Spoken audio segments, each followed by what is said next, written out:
Good morning. I'm happy to be joined here today by California Attorney General Herrera and Becerra, and along with me is my Chief Assistant, Jesse Smith, Chief Deputy Ron Flynn, and Deputy City Attorneys Christine Van Aken, Yvonne Murray, Molly Lee, and Aileen McGrath, who have been working tirelessly on the action that we filed Friday afternoon. Unfortunately, here we are again. Despite already receiving a strong rebuke from the courts in a separate case, President Donald Trump's administration has kept up its attacks on sanctuary cities, counties, and states. We're here today to announce that we have filed a second federal lawsuit against President Trump's administration, this time over the Department of Justice's instituting unconstitutional new conditions on federal law enforcement grants known as Edward Byrne Memorial Justice Assistance Grants. San Francisco's lawsuit is part of a coordinated effort with California Attorney General Herrera and Becerra, who will file a similar lawsuit today on behalf of the state of California. Our lawsuit names U.S. Attorney General Jeff Sessions and his Justice Department. It seeks a court order declaring Sessions' new grant conditions unconstitutional and void. The federal government is threatening to withhold millions of dollars in law enforcement grants unless local governments acquiesce to two unauthorized and unlawful conditions. First, to allow federal immigration agents unlimited access to local detention facilities to interrogate detainees about their immigration status. And two, when requested, to provide 48 hours notice to immigration agents before releasing someone that the federal government suspects is in the country unlawfully. There are several problems with both conditions. One is that too often, immigration agents are wrong.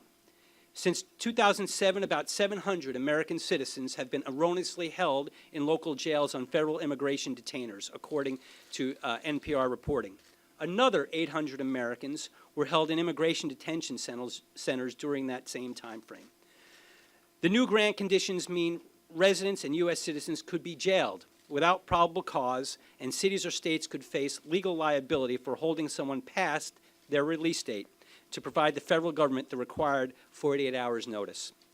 This is a backdoor attempt to coerce states and local governments to carry out federal immigration enforcement. Immigration enforcement is the federal government's job. They can do it in San Francisco and every other city in the country. We are not stopping them. We are not going to devote our limited law enforcement resources to that task. Our police and deputies are focused on fighting crime, not breaking up hardworking families. We've had to take this step and go to court to protect San Franciscans, Californians, and people across the country. The President is once again attempting to end-run the Constitution. The Department of Justice does not have authority from Congress to impose these conditions for good reason. In the name of public safety, this President is undercutting law enforcement and trying to withhold money used to reduce crime. Maybe that makes sense to this White House, but it doesn't add up for most Americans. We have a President who is bent on trying to vilify immigrants and punish cities that prioritize real, effective public safety over splitting up hardworking families by falsely claiming that sanctuary cities are havens for criminals. Nothing could be further from the truth. Sanctuary policies improve public safety by ensuring anyone can seek help if they're a victim of a crime or a witness to a crime. Anyone can call 911 without fear that it will lead them or someone they know to being deported. This cooperation with law enforcement gets criminals off the streets and makes everyone safer. And that is precisely why more than 600 cities, counties, and states across the country have some type of sanctuary policy. Trump attacked sanctuary cities in January with his unlawful executive order. We stopped him in court. Then he tried to sneak through a change in the law by burying it deep in his budget. Now he's trying to have one of his departments rewrite the rules. So we're back in court once again with allies by our side to compel his administration to follow the law. And with that, I'd like to introduce California's Attorney General Herrera and Becerra to say a few words about the case that California will be filing today alongside ours.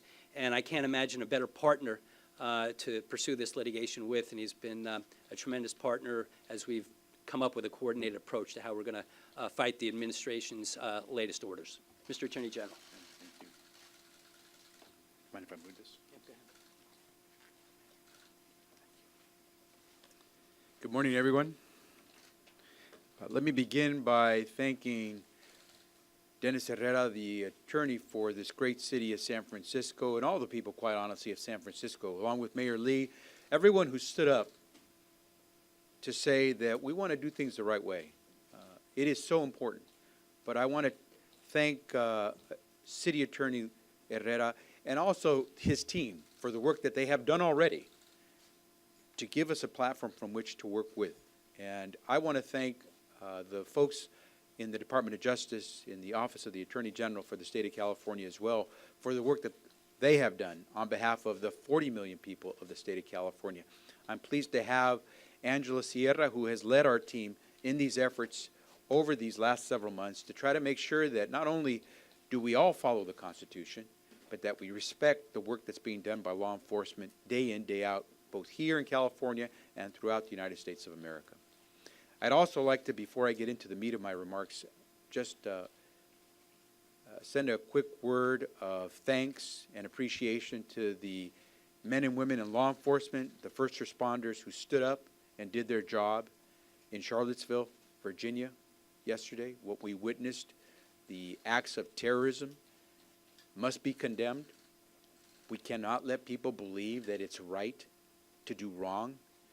And in this particular case, I think it became obvious because the eyes of America were on the activities of those white supremacists, and so we must act.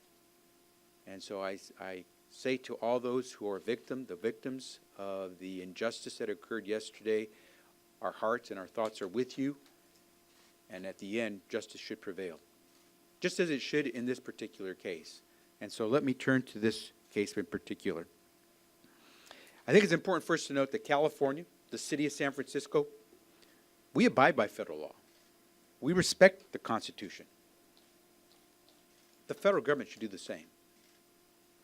The Trump administration has instituted policies that are not only reckless, but illegal. And it's our right and it's our duty to fight to protect our law enforcement officers, the men and women who have the badge, who protect us day in and day out, and to protect the resources that they rely upon to get their work done of public safety. It's a low blow to our men and women who wear the badge for the federal government to threaten their crime-fighting resources in order to force them to do the work of the federal government when it comes to immigration enforcement. Whether it's San Francisco, Dennis Herrera and the police officers, the sheriff's deputies in San Francisco, or law enforcement throughout the state of California, we're in the public safety business. And I say that as a chief law enforcement officer for the 40 million people in the state of California. We're in the public safety business. We're not in the deportation business. We're in the best position here in California, in San Francisco, in any of our local cities, our counties, throughout the state. We're in the best position to determine how best to enforce the law and keep our people safe. And we're in the best position to determine how to use the resources we get from the taxes we pay to the federal treasury and get back to California, to the money that we provide locally for the work that must be done. We're in the best position to determine how best to utilize those public safety resources. And we use those resources to implement our public safety laws without, I repeat, without undermining legitimate federal immigration laws and policies. The Trump administration should recognize that any attempt to force state and local governments to redirect their law enforcement resources to engage in federal immigration practices against their better judgment does not enhance, but rather diminishes public safety. The Trump administration is starting with a very misguided premise. It thinks that immigrant communities are a danger to our public safety. That could be no further from the truth. Most of us who are in law enforcement know that. Most of us know that most of those who have come to this country are here to build it, not wreak havoc. And we are here to say to every one of the people who lives, whether in our city or in our state, if you're here to build this city and our state, if you're here to work hard, then we want you to know that you'll be safe. And we want the federal government to know that we'll do everything to stop them from jeopardizing our ability as those responsible for public safety from getting that done. The police, not Washington, D.C., the Sheriff's Department, here in the state, here in our cities, here in our counties, it is the police and the Sheriff's Departments that are located here. It is not the federal government in Washington, D.C. that is best able to serve the needs of the people of San Francisco or the state of California. The Edward Byrne Memorial Justice Assistance Grant Program is critical to all of us, whether it's San Francisco or the state of California. We all rely on those grants for crime fighting. I, as a member of Congress for 24 years, used to help fight to get those funds for my state and for our cities. It is hard to believe that now that the federal government would try to jeopardize those crime-fighting funds simply because it wishes to pressure local governments to do their bidding on federal immigration law. That's unacceptable, and it's an unacceptable choice. That's why I am not only pleased, but I'm proud to join with City Attorney Herrera today in filing a lawsuit against the Trump administration for trying to unconstitutionally and unlawfully compel us to do with our federal public safety resources what we think is best to meet the needs of our people on the ground, whether in San Francisco or any part of the state of California. We will fight to keep our streets safe, and we will fight to get back the tax dollars we contribute to the federal treasury to do the work of local law enforcement here in California that we not only deserve, but we paid for as taxpayers to the federal treasury and deserve to get back. It's enough that California is a donor state to the federal treasury. We always give more in federal taxpayer dollars than we get back. Now we're being told we won't get some of those dollars back that we not only deserve but are entitled to simply because we won't follow Donald Trump's edicts on immigration. That's not the way we do things here in California or in San Francisco. And so when those threats come at us, we will take them on. We will take them on as the people of the city of San Francisco. We will take them on as the 40 million people for the state of California. And so, as I said, today we will file a lawsuit to join with the city of San Francisco to try to make it clear. We're intent on fighting crime. We're intent on gaining the resources that we need. And we're intent on stopping anyone who would try to deny us the dollars that we have earned, the dollars that we have paid for to provide the resources to the men and women who wear the badge, who are today protecting us from anyone who wants to try to commit a crime against them. It's our duty to do that, and that's why we stand here today. We'll take any questions at this time. Dennis, I'll let you. Interesting, it sets up an obvious city rights versus federal rights situation. Over the years, for other issues have always brought this up, sometimes been a conservative issue, but in this situation, really does set up a state of California, city of San Francisco versus the federal government.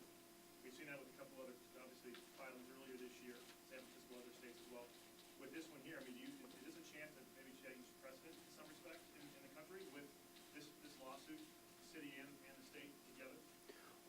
I'll let the Attorney General speak to how important he believes California as a whole is in this, but I can just tell you from our perspective, the fact that we are standing here together and that we are going to be in this coordinated action together, I think speaks volumes about the importance that we as Californians, not just as San Franciscans, place on this issue and protecting our residents.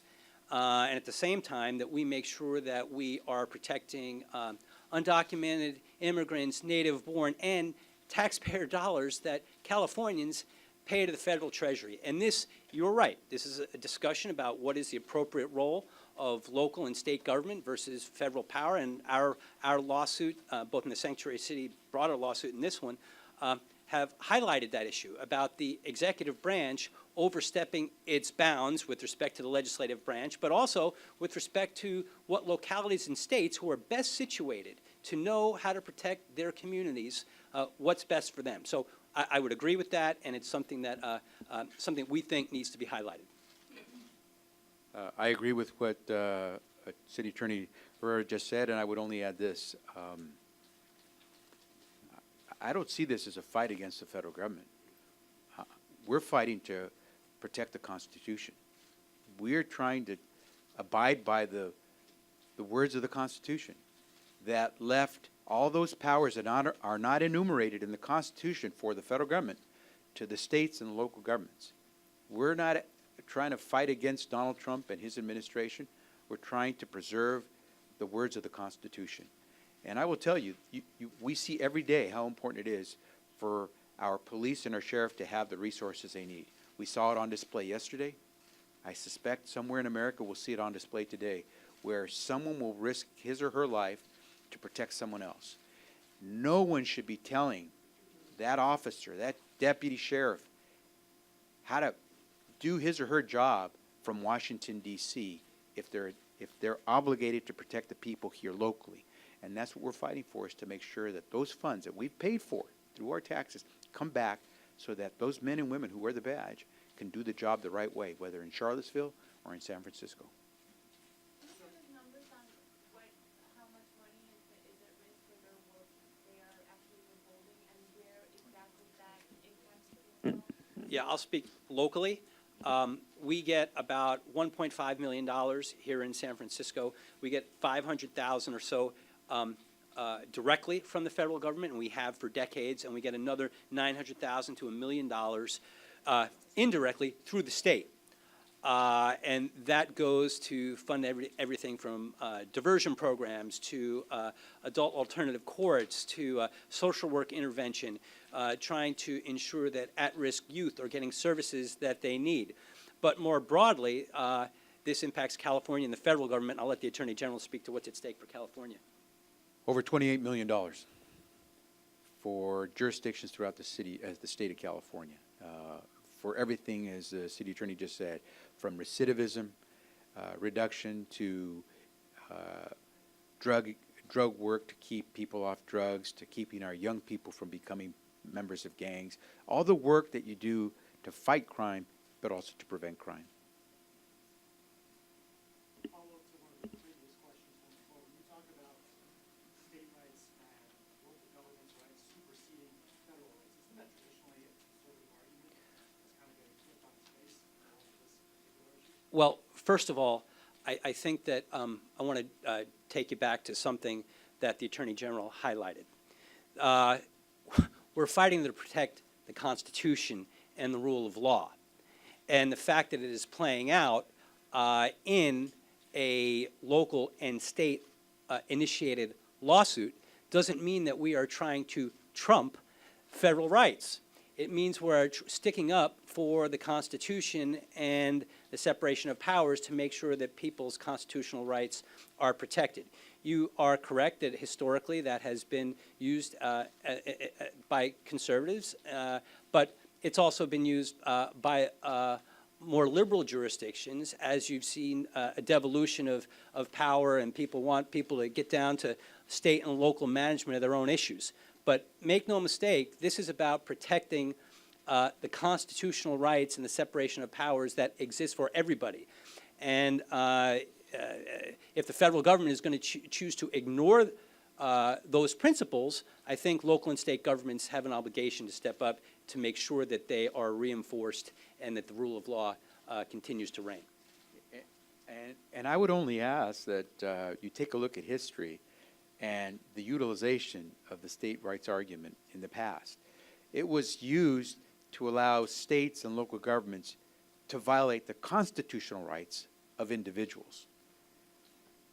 We're not asking our police officers and sheriff's deputies to violate the rights of the people they're sworn to protect. So there's a very different use of the 10th Amendment and the states' rights argument today being utilized.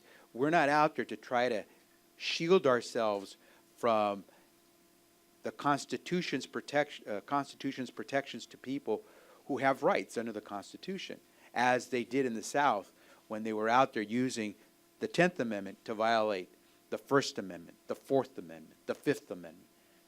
Unless you can show me that there's somewhere in here that San Francisco or California is violating individuals' First, Fourth, Fifth, 14th Amendment rights, we're trying to protect people, not to harm them.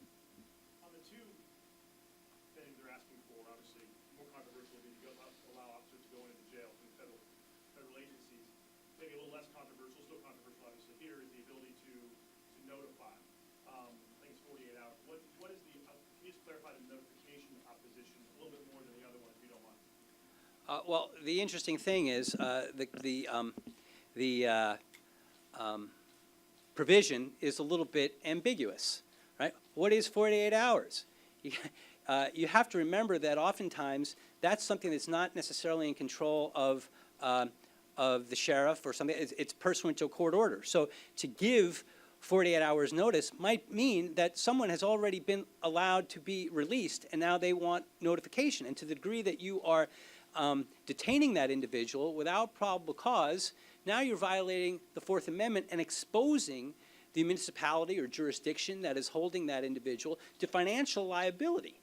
So the conditions themselves are ambiguous and not really very well thought out. Could you go over the conditions again? Yeah, there were two. One where the federal government wants jurisdictions to give authority for their agents to come in to respective jails and jurisdictions to interrogate and question and talk to individuals. And number two, to give 48 hours notice of impending release of someone they are interested in learning more about. What was the catalyst for this second lawsuit? I know in recent weeks we've seen headlines, even though the Trump administration promised not to go after immigrants who didn't have a criminal record. We've seen headlines of Indian immigrant in Yuba City, an oncology nurse here, neither of which had any criminal records. Are those your concerns, or what exactly prompted the second lawsuit? Well, I'll let the Attorney General speak to California's motivation, which I think is similar to ours.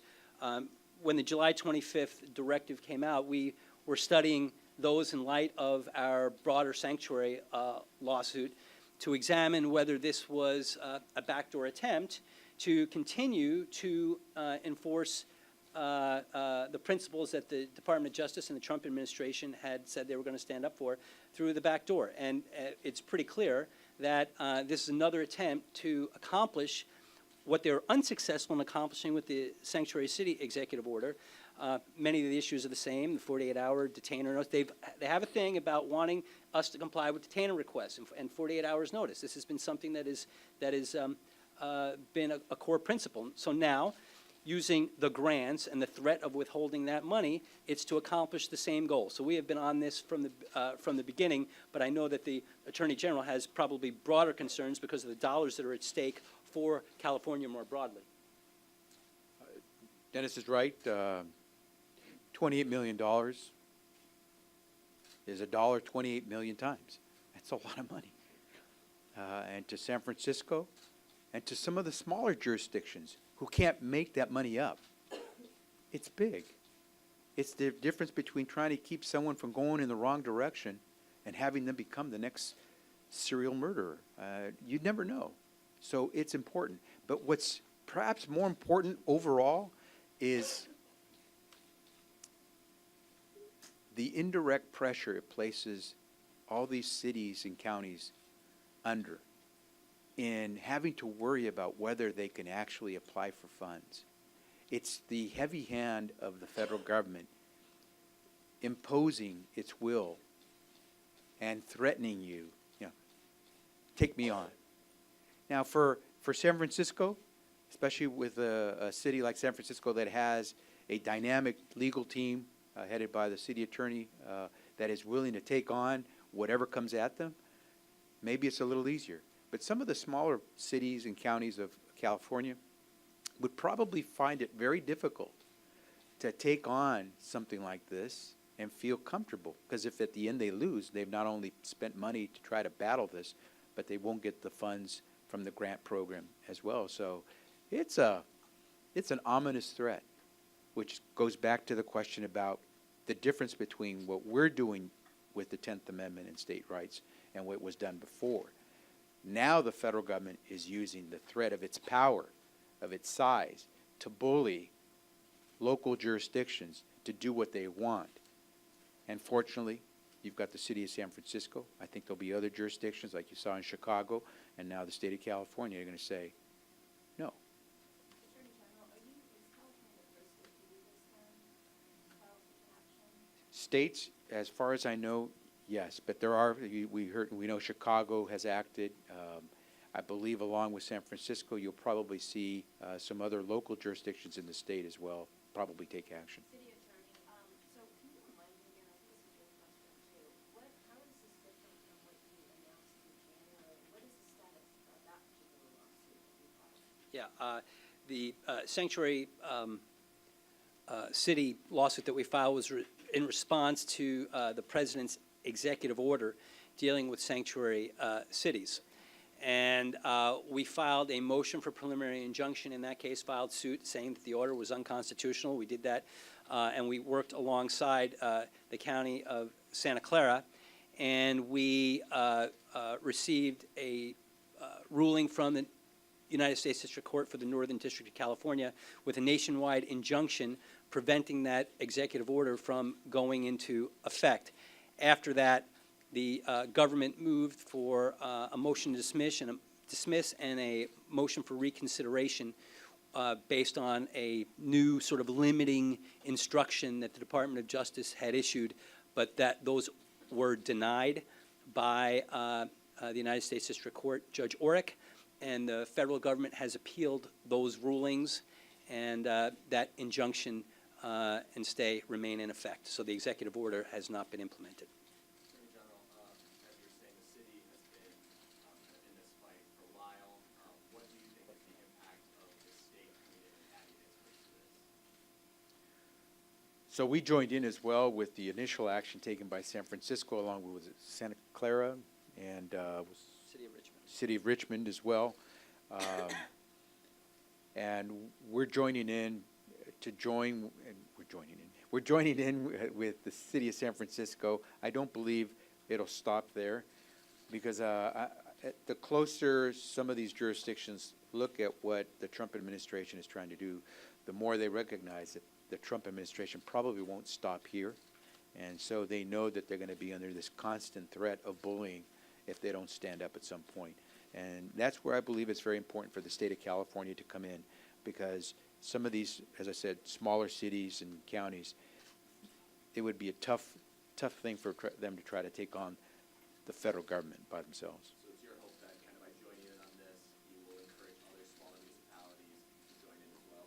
No, I'm just defending the rights of the people of the state of California. I'm going in because what the Trump administration is trying to do is unconstitutional. It's unlawful. And why should I permit that to occur? And we got $28 million at stake and more in the future. So we're going in because we abide, as I said before, we abide by federal law. We abide by the Constitution. So should the federal government. What's the next step? What's the next step for the process? In layman's terms, where does it go from here? You filing your lawsuit today, obviously. What can the public expect from this point forward? Okay, now the government will have to respond to the complaint, and that'll be in probably 30 days or so, maybe a little bit more. And then we'll just be in litigation. There may be some other procedural steps that occur in the interim, but in terms of substance, we'll await the government's response, and that won't be for a month or two.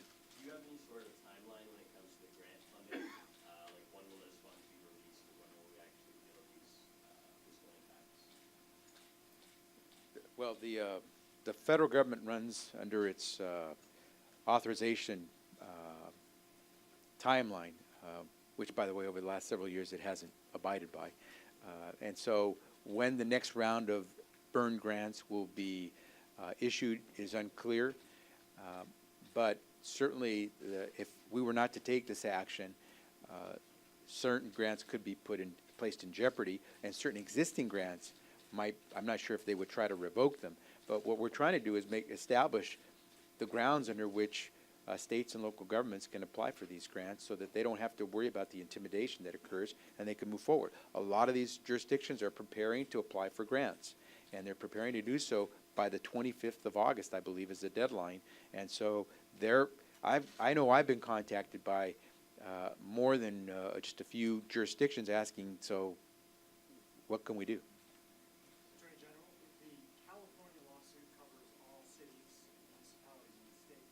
Is the San Francisco element of this joining hands on this effort? Is that more a simple thing about your shaking your head than not? Yeah, and I'll let the city attorney explain that, but we're representing the entire state. Each city, each county has its own ordinances and ways of doing business. We at the state level don't try to tell the city of San Francisco how to do its public safety. For the same reason, we don't want the feds to tell the state or our local jurisdictions how to do our public safety. But there are different grounds under which each of us can take on the federal government. But let the city attorney answer more completely there for him.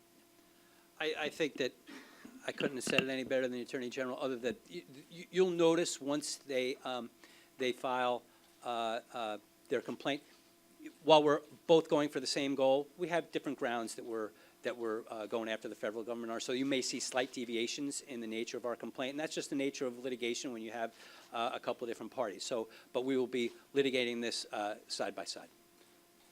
You mentioned you're watching the next step that the Trump administration is going to take. This is sort of related, but September 5th is the deadline that the Texas Attorney General and conservative politicians have given President Trump to end the DACA program.